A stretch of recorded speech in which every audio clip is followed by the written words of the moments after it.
सरकारा होनाय आरो प्रमोद बर' लाबोना होफैनाय बे सुक्तिखौ दिनै एनडिएफबिआ मालाबाबो लुबैयाखैमोन।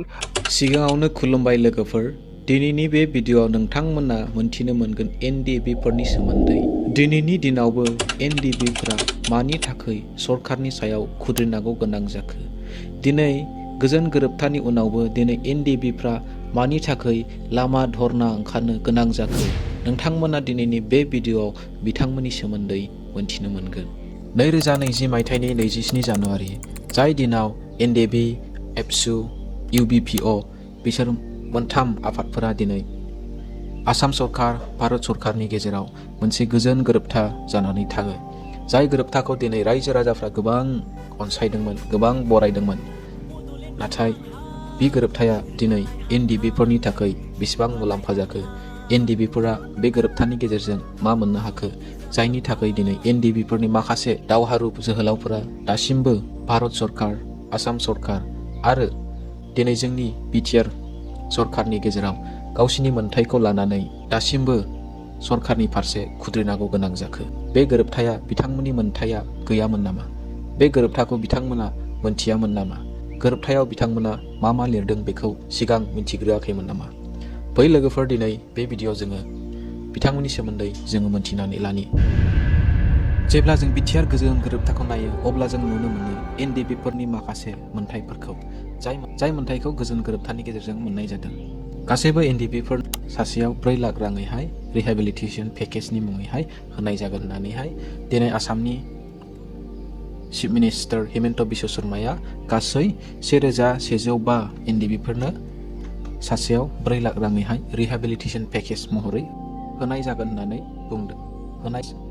आरो उनाव आसाम गभर्नमेन्टआ बे रिहेबिलिटेसन पेकेजखौ गासै 4306 एनडिएफबिफोरनो होगोन होननानैहाय एप्रुभ खालामनानै होनाय जायो।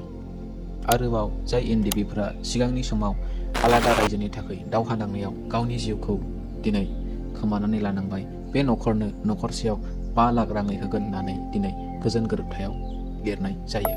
जायफोरा गाज्रि खामानिजों लोब्बा गैयालाबानो बिथांमोननि नामैहाय केस रेजिस्टार जाबाय, बे गासैबो केसफोरखौहाय बोखारनानै लानाय जागोन होननानै दिनै गोजोन गोरोबथानि गेजेरजों खालामनाय जायो। आरो जाय एनडिएफबिफोरनि केसआ दिनै फाइनान्स क्राइमजों कानेक्सन दं एबा जायफोरा समाज बेरेखा हाबा, सरकारनि बेरेखा हाबा मावनायाव हमजानानै केस जाबाय, बिथांमोननि केसखौ नायबिजिरनानै बिथांमोननि साजाखौ खमायनायनि दिनै गोजोन गोरोबथानि गेजेरजों एनडिएफबिफोरजों मोनसे समाधानाव फैयो।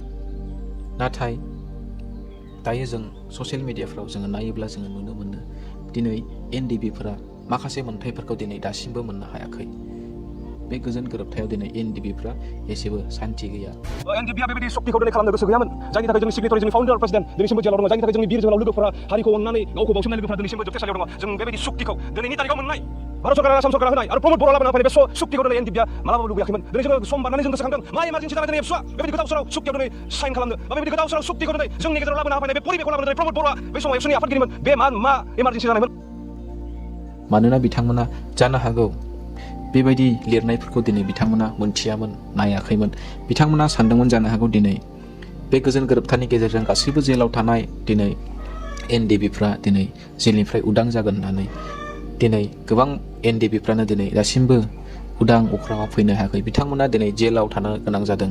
बेखौनो लानानै दिनै एनडिएफबिफ्रा दिनै गोबां सोमावसारफिननो गोनां जादों।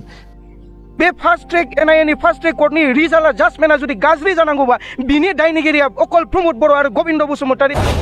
बारग' एनडिएफबिफ्रा बिथांमोनखौ ओरैनो हगारनाय नङा। बिथांमोना थफ्ला जुखानाया मोजां।